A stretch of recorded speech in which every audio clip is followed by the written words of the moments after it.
What's up, everybody? Welcome back to Journeymen. Today we talk veteran leadership, running backs Illuminati, advice to Mbappe, and so much more. Let's get into it. What's up, everybody? Welcome to another episode of Journeymen, brought to you by the good folks at the DraftKings Network and Meadowlark Media. As always, I'm your host, Andrew Hawkins, 7-year NFL veteran, media personality, entrepreneur. I wear a lot of hats, and I'm happy to be back here talking to you about everything in sports. Today, we don't have a co-host. So this is new for your boy. I've never actually done a podcast where it's just me. There's no one to debate. There's no one to get opinions from. There's no one to tell jokes with. So we got to figure this out. It's just me. I'm giving you a little peek behind the curtain. There's no producer. I'm in a hotel room in Paris. If you listen to the podcast, to the show last week, you know that I said that I was on my way to Paris to hit a couple of stops, which we'll get into. But no, it's just me. And I got producer Jeff's notes in my rundown, who picks the topics. And it's just going to be me versus what he says in here. And I'm going to be honest with you out the gate, Jeff. You say some wild shit, man. And I think it needs to be talked about on this show. Like I said, I wear a lot of hats, wearing a lot of hats today. You know, I do sports media, which is why I'm here. I have my own tech company as well called Status Pro. Shout out to Status Pro. I'm also in the middle of a work stoppage right now because I am a SAG-AFTRA actor. Technically, because of some of the work that I've done in entertainment, I am in the union. So we are on strike right now. So you may have seen that in the news. You may have saw it in the media. And this thing is real. This thing is not a joke. This is real. And I say it's real because I won't say I've lost.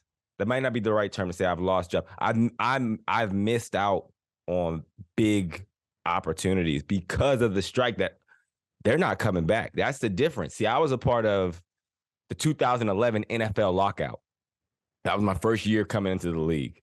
And, you know, obviously I had a lot of friends across the league. I got teammates, I got people or whatever, and we're all having conversations and we're talking about what's going on. You know, the owners at the time were trying to get the CBA changed, and so they locked us out, and there was no money coming in. So in the spring of 2011, there was no off-season workouts, and that was terrible for me because I had just signed right before the lockout, and I was coming from Canada. I was a 5'7", 175-pound receiver from Canada, from the Canadian Football League, and I was trying to make the St. Louis Rams at the time.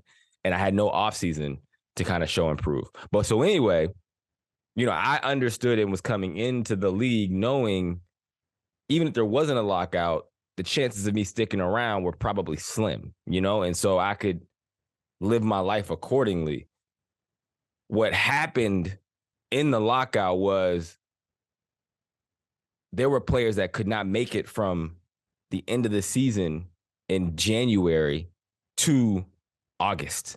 And I'm talking about by April, you know, when the lockout was like literally just starting, there were players that were hurting, which is it's different. And this is what makes me wonder about the acting strike, which again, we're striking for a bunch of legitimate reasons. So we're all in. You know, I'm sacrificing with the actor. So I feel like this is the first time I kind of feel like I can say like, yo, I'm an actor because I'm missing dough from the strike. But in the NFL, when the lockout happened, it's crazy because every year we know when football happens. And honestly, in the NFL, there's a league minimum. So no, not everybody is making, you know, franchise player style money. You're not making quarterback money. You're not making the starting receiver money. Even, you know, yeah, there's a lot going on with running backs now. We can get into that too. But even them, like you're not making, even the best running backs are making good money, but there's a league minimum. So we knew what players were making. So at the time, I believe the league minimum was around $300,000 a year. And so there was like a lot of lifestyle conversations happening between the players of how can you not make this money last from January to August? And that's always the hard part about any, you know, CBA or union, athlete union lockout, strike, quest to get better benefits, money, or what have you, is because you're only as strong as your ability to say no. And that's where the negotiating power is. That is business 101. And so for SAG, I feel like it's even tougher because there is no cadence version of when the actors or the writers are getting paid. In Hollywood, it comes so here, there, and yeah, there's Leonardo DiCaprio. He's cool. He can strike for forever, right? Like Tom Brady, he could have been locked out for 3 years and been fine, and 4 years and fine. He didn't have to play again at that point. And, he played another 12 years, but those people are fine. Like in acting, you don't know when your next opportunity is going to come, when your gig is going to come. And so what it comes down to is, just like in football, who's prepared to lose more money? Are the players prepared to go weeks without being paid? How many of the low totem pole players, which I was, can make it into the Octobers, Novembers, a whole season? And as the time went on, as a union, as players, we understood that, there were very, very, very few people that could do that. And that's the same issue that they're going to face on the entertainment side as well, because the networks aren't going to have any new content. So it's like, who can last longer? Who could sit this out, and whose pockets are going to burn faster before you break? So it'll be an interesting thing. So I'm in the middle of it. I'm in the middle of a strike right now, technically, but I'm coming to work here. This is not a SAG show. This is not SAG part of Hawk. So I need this check to clear. So yeah, that's what we've been going on there. Like I said, I was in Europe and it was a great time. I stopped at Spain. I went to London. I'm actually, like I said, I'm in Paris right now. I didn't know what to expect, but it was dope. I got recognized, which is a curveball. I don't expect to get recognized places. I'm very unassuming. I'm a very, relatable kind of former athlete that, no one looks at me and says, "Oh, were you this?" But I was actually recognized in Ibiza. And you might say, "Hawk, what the hell were you doing in Ibiza?" That's a good question. So we actually took this trip and we didn't have any itinerary. So I was just like, yo, we're going to go to Barcelona. I actually went and spoke at an event for the MBPA in Malaga, Spain. And so we hit those two up, and I didn't know anything about like what to do, except when I was a kid, I used to watch the E Channel, and Brooke Burke and Maria Menounos would say Ibiza was the dopest place to be. It was a party. And I was like, yo, okay, we'll go. I'm thinking, yo, we'll go out there. We'll just have a good time. It's a pool party. There was a hotel. I don't know how to pronounce this. Shaya something, but it has like events right there at the hotel. So I'm an old, washed former athlete. I'm like, oh, cool. I don't got to jump in an Uber. We could just go to a pool party, have a good time, me and the wife, and then just go chill at the room. I was not prepared. I wasn't. And now in my mind, I'm in the midst of lobbying for the NFL to take their international game series to Ibiza. Yes, I'm calling the NFL out. If you really want to expand, if you want to jump into a new market, you want to turn this international party up, you got to go to Ibiza. This was the craziest party that I've ever seen in my life. And again, I have partied. I was a teammate of Johnny Manziel. Okay, I need you to understand. I'm not just some guy. I've seen them all. All right, my older brother played in the NFL when I was in high school. I've seen it all. Ibiza is different. You know the term "I'm on one"? It probably started there, and you know what? They might have been on two, because it was I was asleep by 10 p.m. That party did not stop until I left the next day at noon. Okay? Just so you know. NFL, you want to take that international series to the next level, go have a game in Ibiza and watch the craziest atmosphere that anybody has ever seen at a sporting event. Go get Steve Aoki on the halftime show, Pitbull. Bring in Mr. 305 to do the halftime show, some house music in Ibiza during an NFL game. You want players? If you want players to stop complaining about going to London or Mexico or Germany, take them to Ibiza. I promise you, you will have players signing up years in advance to go play in that international game. That's all I'm saying. Anyway, it's been a good trip. I'm happy to get back to the States eventually. It wasn't what I expected, but it was really dope. It was really dope. Like I said, I was speaking at the NBPA. It was cool. They had NBA players there. They have this dope training facility out there in Malaga, Spain called the Sanctuary. So I seen a couple of, NBA guys there, and that's a good segue into what our first NBA topic is going to be about Draymond Green. Draymond Green was on Podcast P, and he was talking about how he's still learning to become a vet. He said he doesn't know how to mentor, and that he's always looked up to Sean Livingston, Barbosa, and Andre Iguodala as mentors. But now that he's a vet, he feels like he's learning how to do it. And what he was implying, I think, was that the Jordan Poole situation was a result of him not understanding what the situation called for, and him only knowing how to mentor with what producer Jeff calls confrontation and punches. Now, I like this take from Draymond for a couple of reasons. I think Draymond already is a good mentor and a good vet, right? And I think the mentor mentality is you either study long, you study wrong. And I say that to say because this is Journeymen. A lot of the people who consider themselves journeymen or who've had that career, they were paid literally just to be vets. I've been in situations like that. Like my last year in Cleveland, it was me and 4 rookies. I only came back because the head coach asked, I was going to retire before that year. And he's like, yo, we're going to have a young team next year and we need some stability and help. Will you stick around? And that was a conversation that we had, right? And so I look at being a vet like being a parent. And you can be a good vet. You can be a bad vet. Bad vets create bad vets, right? There's the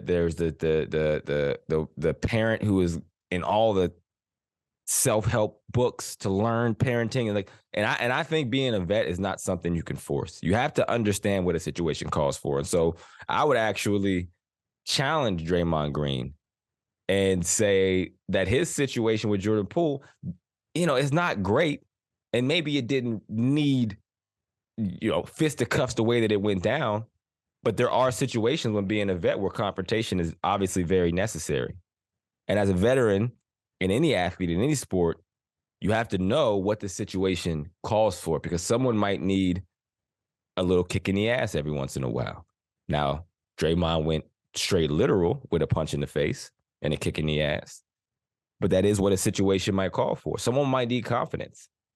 I've had players who were incredible players, and they didn't have the confidence, and that's what they needed. There were some players who needed their confidence knocked down. I won't say a name. I will say a name.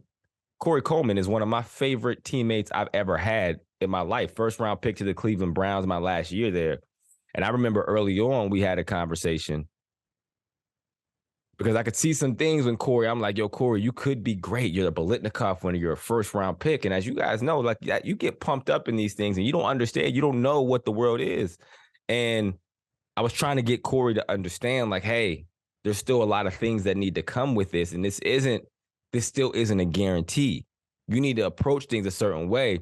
And we got off on the wrong foot because I'm the old guy, and it felt like old man hating, right? That's what they tell a lot of vets. That happens a lot. And you got to be okay with that to get to the greater good. And I would explain to him and my guy Terrell Pryor the same way, is I'm like, yo, I have no benefit in helping you out.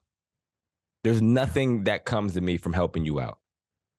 I want you to be great. I want you to see all the money. I want you to see all the playing time. And I would tell them, like, yo, we get a new first round pick every single year. Every year. And this is in Cleveland. So they're typically pretty high. And I said, look around the locker room. How many first round picks from here do you still see in this locker room? And so it was me just trying to warn him. And again, I think he understood. And eventually, me and Corey got really close. And that's still my guy today. And I'm very, very proud of the professional that he became. But that's a necessary thing. I've seen terrible vets. I've seen vets go to a young guy, be threatened by him, and tell them the wrong plays so that they mess up and put themselves in a better situation to continue on. But all the while showing the coaches on the outside that they're mentoring. And this guy just doesn't get it. And I'm working on him. But they're actually throwing him under the bus. So good vets are hard to come by, but they are absolutely very, very much like parenting. I've seen vets try to force it, and it just does not work. RG3 is my guy. I would say in Cleveland, it was a square peg in a round hole for RG3 trying to step up as a veteran leader there. Meanwhile, Josh McCown, who was not going to play at all. Josh McCown wasn't, like, no one was looking at Josh. Josh McCown wasn't looking like he was going to be the starter or be the star or whatever when he was there. But everybody just followed him because he had no ego and he knew what the situations called for. And it's tough, and it's something you do learn over time. I've seen vets try to come in and be the rah-rah guy, and it might work in some places and other. Demario Davis, one of the best linebackers in football. When he was in Cleveland, well, you talking about speeches and inspiration falling on deaf ears. I know that was tough for him. And now he goes to the Saints, and he'll be a Ring of Honor player there. You know? And so I think just over the time you understand and you see each situation calls for something different. You know, we're going to keep talking Draymond Green after a quick break.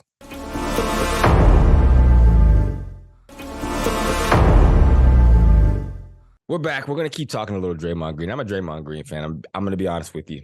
Didn't start that way. You know, I was never a Draymond hater, so to speak. But I think over time, what he represents in the game is, I think people will look back on it very, very fondly.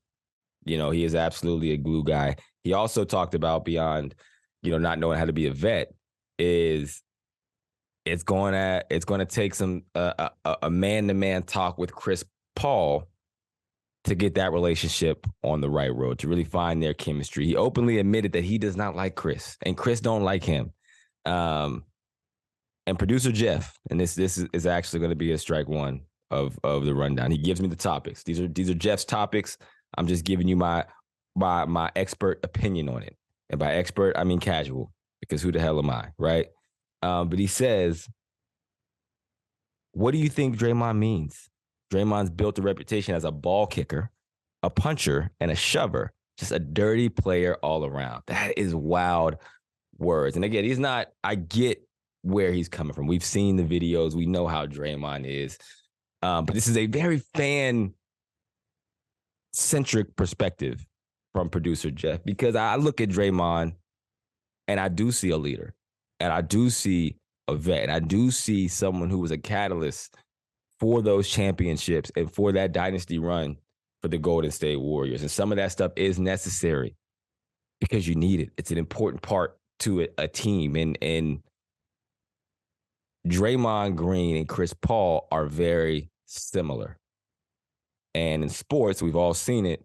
Whenever you have two guys or two women who are very similar in how they approach the game as competitors, it gets fiery. That's when the fireworks fly. Draymond Green goes into a game and he does things so everybody else doesn't have to do them, right? Because we can't have Steph Curry getting his hands dirty. We can't have Klay Thompson getting his hands dirty, right? And Andre Iguodala. I mean, that's the beautiful part, I think, about the Golden State Warriors dynasty. And everybody talks about this, but it's the way that everybody fit into a role. It really felt like a team. It didn't feel like, you know, I was in Cleveland when LeBron was with the Cavs.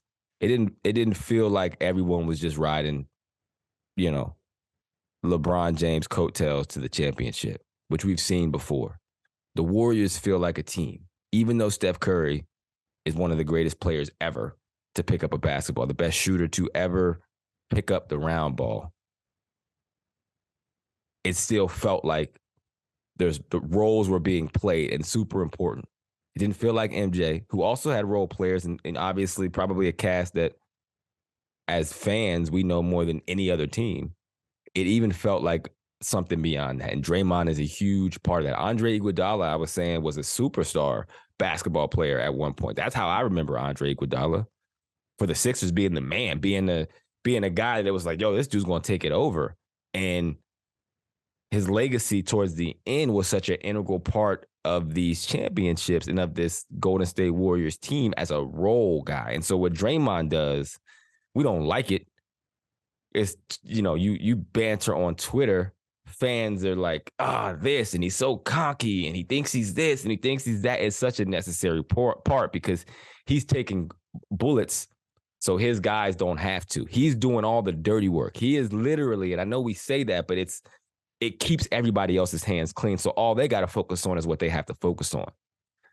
That's what a vet does. And so with Chris Paul, he has a very similar outlook. You don't have to be the enforcer. You don't have to be the tough guy. You don't have to be the one standing up because I'm going to do that. I'm not going to let nobody walk over us. I'm not going to let anybody just say anything. I'm not going to let anything slide. And I'm going to go get under the skin of everybody else so you guys can go ball this way or that way. It's a very weird thing, but I think of like LeVar Ball, which is a ball segue, which is crazy out of me just now. I'll be honest with you. But LeVar, I like LeVar Ball, and here's what I'm saying, is he had his sons. And before we knew if these guys could actually play, before we knew if Lonzo would actually be anything, even LiAngelo, whose NBA career didn't pan out. Side note, I think it's because he's a tight end. He should have been playing football. I feel like he's out of position. He's not an NBA player. I feel like he's a Pro Bowl tight end who played the wrong sport. Another topic for another day. But before we knew that LaMelo was going to be a max player, LeVar told us, and everybody was so annoyed. There wasn't a demographic who wasn't annoyed with LeVar Ball. There wasn't a demographic. There wasn't a sports fan. There wasn't a segment of social media that felt like LeVar Ball should shut the hell up and move on. But LeVar Ball was right. And what LeVar Ball, while he was accused of stealing the spotlight from his boys, he, in hindsight, was doing the exact opposite. He was making you hate him. The result was us hating him and not minding Lonzo. Lonzo didn't say much. Lonzo was actually a very relatable person. I remember the Father's Day commercial they did with Foot Locker, and everybody loved it. And we haven't heard 2 words out of Lonzo. We haven't heard 2 words out of LiAngelo. We haven't heard 2 words out of LaMelo. And by and large, all 3 of those guys are very well liked. Even LiAngelo, who has not played in the NBA, should have been playing in the NFL.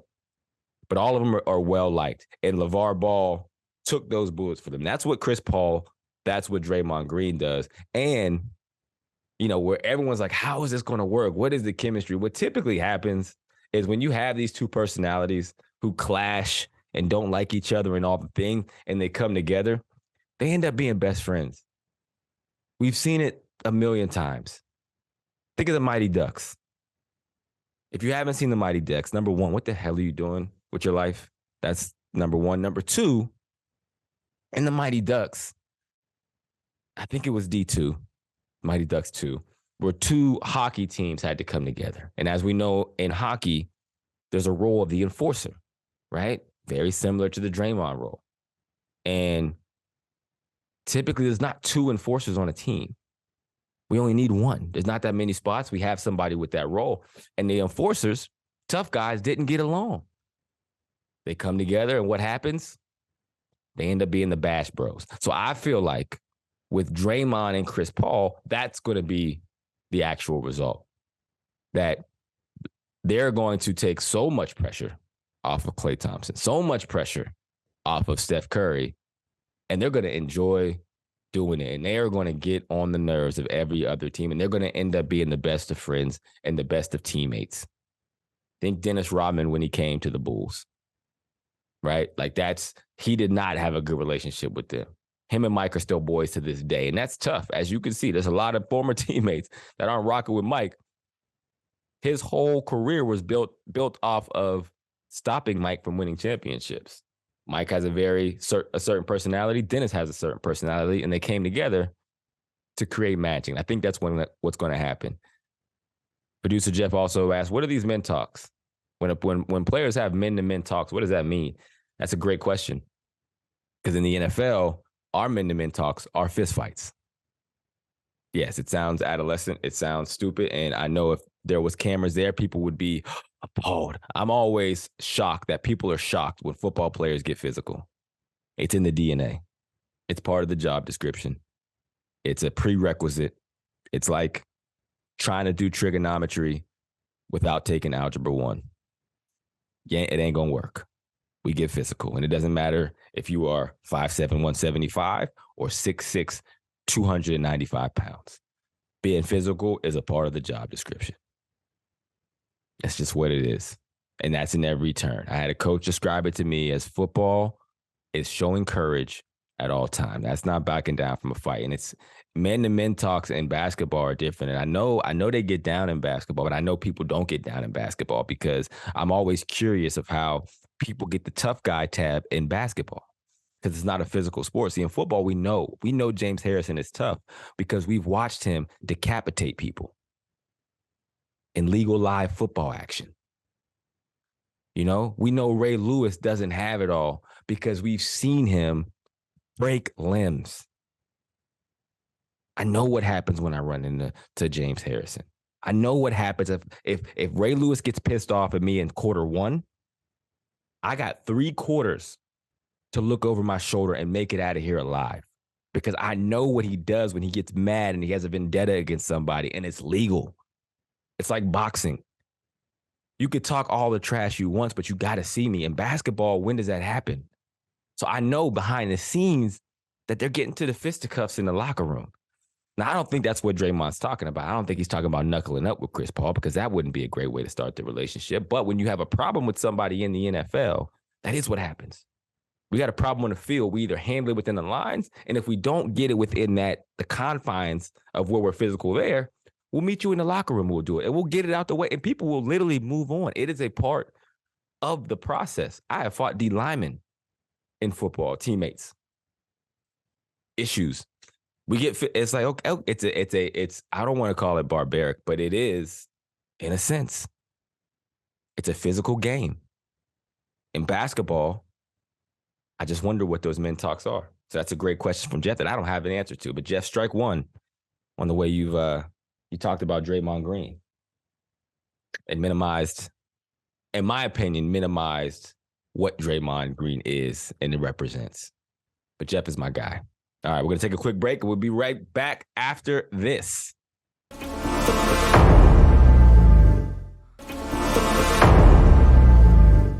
Next, we got to talk a little bit about my guy, Paul Pierce, man.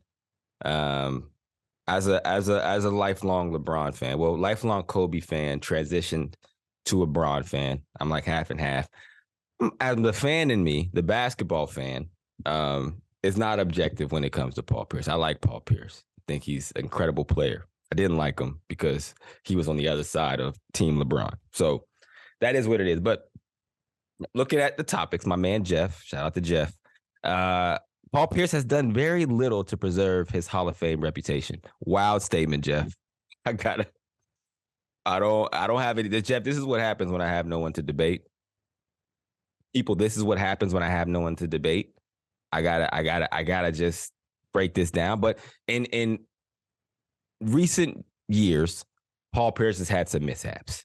He had a little stripper party that got him canned over at ESPN that he talked about. He was not excited about. He made that very clear. He had a situation recently on Kevin Garnett IG Live where he said that he paid for a girlfriend for the day to come, some lady friends. And now recently he's made some comments about D Wade and the debate that he has, I feel like, created of who is better between him and D Wade. And his take is that if he got to play with LeBron James, if he got to play with Shaquille O'Neal, if he got to play with Chris Paul, he would have more championships than Dwayne Wade, to sum it up. And so I get both sides of this because I can see where the fans say that Chris Paul needs to pipe down. I don't think he's hurting his Hall of Fame legacy. I think in order to have a Hall of Fame legacy, you have to have this unrealistic confidence in yourself. And I won't even say it's unrealistic. I don't think that's that crazy, right? If I name my 5 best players of all time, Shaq's on there. Obviously. Shaq is the most dominant. If you said name the 2 most dominant players in NBA history, Shaq, LeBron. No order. 1 or 2. So I don't think he's nuts for saying that, especially for someone who has won championships, especially for someone who is a Hall of Fame player. What's crazy is the why, right? Like, what is your motive behind doing it? And I think it's more of how he looks at how Dwayne Wade is revered in a certain way. But a big part of the reason why people revere D Wade that way is because you don't hear these things from D Wade. So it's almost like you're reverse engineering the thing that you don't want. You want people to hold you in this way. And I think they do. And they might not be as public with it and the love. And, you might not get your name dropped in as many Drake or Jay-Z songs. But it's because D Wade just chills, to be honest. And so, anyway, I have no problem with him feeling that way. He's an incredible player, and every player feels that way. I can promise you that. Even whether they voice it or not, I can promise you if D Wade was being honest and he was being unfiltered and he was doing a podcast by himself in a hotel room in Paris that nobody would hear, he would tell you the scenarios where he know he could win another 5 championships and he would be considered greater than this player or that player because it's all situational. I played with career backups. My guy, Bruce Gradkowski, who was my roommate in college and also my teammate in the NFL. He was a career backup. He had a couple of starting stints, incredible quarterback, the best quarterback to ever play at the University of Toledo. He had a 12 year NFL career at every offseason. I'm talking about up until he retired at like 34. It was like, man, if I just went in at this situation when they went with Big Ben, or if I was in Tom Brady, he would literally say, and I love him, but he would say if he was in Tom, he just wished he would have caught a break like Tom Brady. In his mind, he was as good as Tom Brady. Tom Brady just got to be put in the situation that he never did. So that's a very normal thing for athletes. That's how we think. And you have to get there because the circumstances, you have to control what you can control and hope that you get into a right circumstance to create whatever your goal is. And when you see somebody else getting something, that is what crosses your mind. It's just wow for Paul Pierce at this stage to be voicing that. Because what is the reason? In the words of great philosopher Cardi B, what is the reason? Also, on Pat Bev's podcast, he talked about fan bases, tough fan bases. And I can't remember the exact quote, but he's talked about Memphis and how when he goes to play in Memphis, he's going to have his squad ready because there's been some infamous tales about Memphis fan bases and, under the influence and guidance of their star player that is known as the Ja. It's a tough guy. Memphis is a tough place. And it got me thinking about who are the toughest fan bases? Who do you want to see, right? Is it Chicago? I don't know. I think it depends. I think it depends on what sport it is. What sport in what city? Because, I would say Cleveland is a very blue collar fan base. They would be a tough city that if it went down, all out brawl, fan base versus fan base, let's get physical with it. Cleveland would be tough. The Browns. I think the Browns would be a tough one. And also, man, do I think they'd be the toughest? No, I think Philly would be the toughest. I think Philly would be the toughest because of the demographic in Philly that the fandom spans. The Eagles specifically, not the Sixers. And it's crazy because you're like, oh, it's Philly, it's the same. No, it's not the same fan bases. There are certain teams in certain cities that span across more demographics. And because of that, you get more of a mix of what it goes down like. I'm not scared of the Nashville fan base. No offense. Shout out to Bussin' with the Boys. I don't think they want it with the Philadelphia Eagle fan base. I'm from Pennsylvania. Pittsburgh Steelers. They got a tough fan base. I don't think they want it with the Eagles fan base. I'm just saying it's just such a wide range of fan that's coming at that. So I think right now off the top, I'm going to do some more research on this, and we're going to come back to this topic. But I think Philadelphia is the toughest fan base. Maybe I'm wrong. We'll see. Anyway, we're going to be back in just a quick moment and talk a little NFL.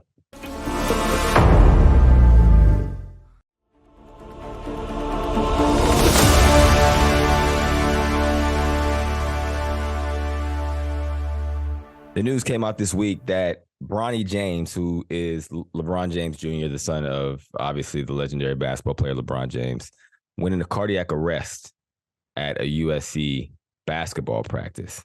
Now, at this taping of the podcast, I don't have a bunch of information except for the fact that he collapsed during the practice and was rushed to the hospital. And the USC medical staff at the hospital and at the university acted swiftly and quick, and it was during a practice. And I read this while I was with my wife, and my heart immediately sank. I mean, this is sad for anybody, and I know we all remember the DeMar Hamlin situation from the season.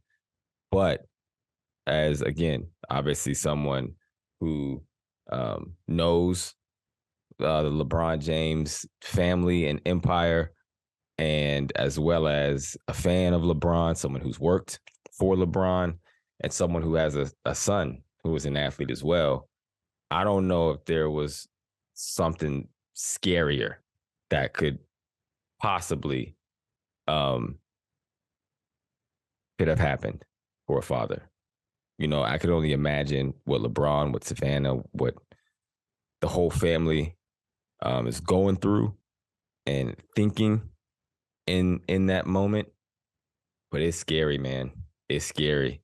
My son is actually playing football, and this is a completely different situation, but this is his first year playing football.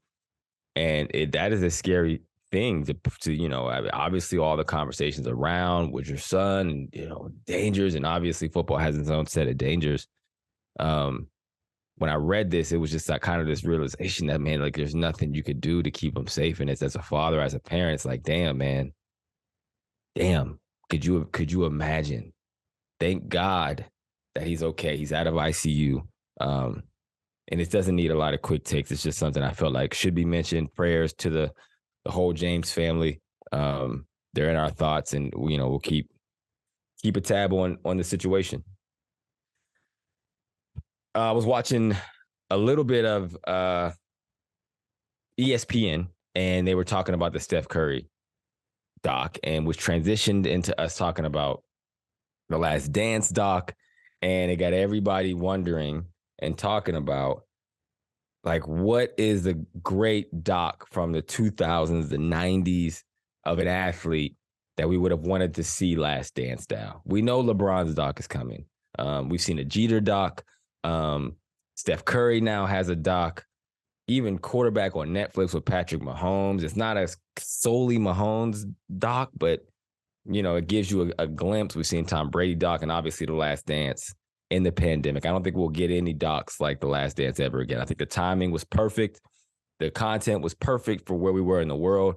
I think it's just different. And producer Jeff wants to know what other players should get the Last Dance treatment of something we would all look forward to. Now, that's not why I'm bringing this up. This is producer Jeff's third strike that I had to bring up, because I don't even have an answer for this except for the fact that he said, for example, like Reggie Bush documentary of him at USC and his short stint in the NFL would be incredible. This blew my top off. I'm gonna be honest with you, because short stint, Reggie Bush. Now look, Reggie Bush is probably the most exciting college running back that I've seen in my lifetime. He was that dominant. And everybody, you can have your own opinion about who's the best football player. Reggie Bush was a dominant, dominant player. And I get when you're that dominant, you think, oh, they went to the NFL and they weren't as dominant. So it's a short stint. Reggie Bush played 11 years in the NFL. He is one of the top 200 players in all-purpose yards in NFL history. There are 30 to 35,000 former NFL players. Reggie Bush is, I think, number 169 in total yards. And this is not your fault, producer Jeff, but this is a conversation that when people talk about his career, they make it seem like he was a disappointment. Like, was he Emmitt Smith? No. But he has 10,000 career all-purpose yards. There's only like 170 players that have that many yards. He played for 11 years in the NFL. A short stint is crazy work. You know what I'm saying? And Reggie Bush won a Super Bowl. He was an incredible all-around player. And again, I get that he was so dominant in college that maybe the expectations, but we got to change the narrative around what success looks like. He's one of the 170 most productive NFL players ever over a 100-year period. That's crazy. So, like I said, I don't have an answer to that question, but I just wanted to get that out there. And that was Producer Jeff's third strike. Producer Jeff, I appreciate you being a part of the show, even though you are not actually a part of the show. But speaking of running backs, large debate about NFL running backs and their lack of pay. Running backs are pissed. They had a running backs only meeting to talk about the state of running backs, because running backs have been struggling to get their money. They've been struggling to get their cheese, their contracts. And it doesn't seem like anybody's coming to their aid or their defense. It's weird because they're like almost forming their own union within a union, because they feel like they're the most productive player on the field, but nobody's willing to pay them and nobody cares. Nobody's fighting for the running backs, and they are absolutely right. The game has changed. Now it is a passing attack. But if you break it down on a per touch basis and what they do, the running back is still one of, if not the most important player on offense outside of the quarterback, depending on what the offense is. But you're talking about Saquon Barkley can't get paid. Josh Jacobs can't get paid. And they had this running backs only meeting with the top running backs. And I feel bad for all the running backs that didn't get invited, because everybody's talking about this running backs only meeting. And I can only imagine all the running backs that were like, yo, I didn't even get a text. I didn't get an Instagram invite, nothing.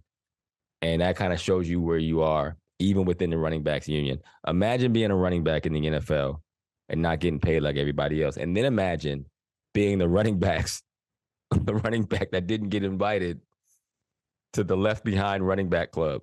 Like, you are like the behind of the behind. But I digress. Running backs are in a 360 deal. They got one of them old school P. Diddy bad boy deals where they got to make all the hits. They got to do all the production. They got to do all the dirty work. All the offenses, even the passing offense, still have to run through them, and they don't see a dime from it. And it's messed up. And the problem is there's no end in sight. I don't see this getting better unless the running backs try to, break away from the union. And I mean that figuratively and literally. Man, you guys got to start just, I don't know, capping your reps. I seen Ryan Clark made an interesting point of like doing sit-ins. It feels like we're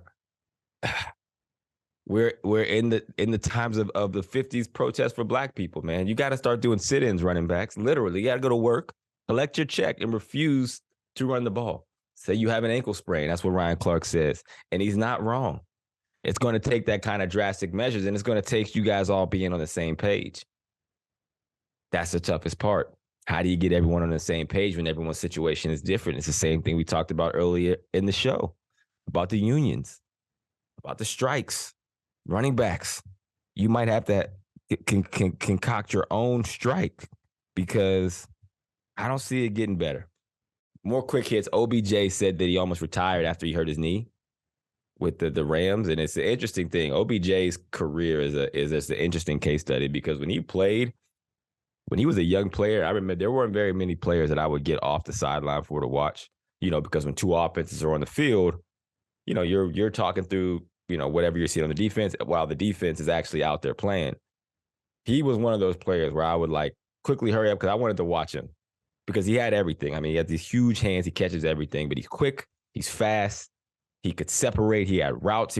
Justin Jefferson is kind of like the next coming of OBJ really, really quickly. But early on, OBJ before the injuries, man, he was like that. I think the fame might have.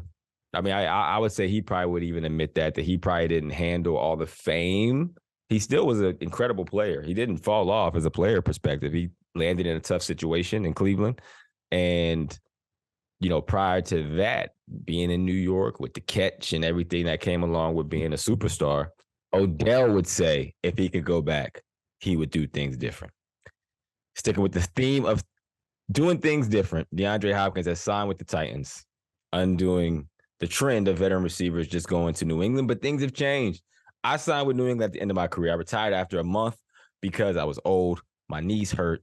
They were paying me league minimum, and it is not a fun atmosphere. And you're right. To play in the NFL, it doesn't have to be fun, but there are certain things when you're at that age, you're like, yo, I'm not dealing with this. I don't think DeAndre Hopkins wanted to deal with the Patriots, and there's no longer the appetizing reality that they could win a Super Bowl every year. That's gone. People don't feel that way. And without that, without the fun, with the environment, everything, all the other elements, of course, people will start to choose the Titans over New England. Now, do I think he's going to the Titans because they're winning the Super Bowl? No. But I think at 31, he could still be a number one receiver, and he understands that. And it's an environment he's used to. He knows Coach Vrabel. He knows the guys down there. And I actually think it's actually a match made in heaven. So it makes more sense to me. But again, I was also a 31-year-old receiver looking for a new team at one point. Doing things different. Twitter rebrands to X. Not much to say on that. That is dumb. I know when a team is trying to tank. That's all I'm saying on Elon. I'm not saying it, it does not feel like his goal is to make money with Twitter because it seems like the beginning of the end. And lastly, speaking of making money, just a little advice to my guy Mbappe. Take the money. I know there's a whole bunch of other conversations, things to consider. If someone's going to offer you and pay you $1.1 billion for 1 year of work, just take the money and we'll figure out the rest next year. There's not many jobs I wouldn't do for $1.1 billion. This is a whole new level that I don't think even the biggest athletes, at least in the U.S., have ever considered. Mbappe, if you can go make $1.1 billion for 1 year of work, do it. I don't care what any other argument is. 7 months. Knock it out. Get the Billy, and we'll recalibrate from there, buddy. And that's my closing advice to Mr. Mbappe. Take the money. Any athlete out there, always take the money. Period. The guarantee. That's all this is about. One day these knees will be bad. The ankles won't work. The elbows are going to crack.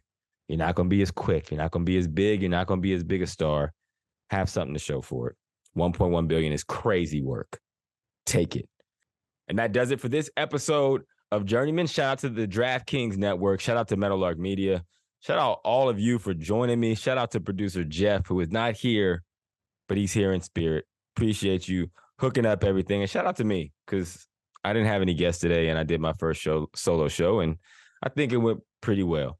We will check you next week. Make sure you journey back, same time, same place. And until then, everybody knows running backs got more bounce to the ounce, but the NFL makes more money than you can count. Why they're buying things they can't even pronounce? They do it to the running backs for a low amount.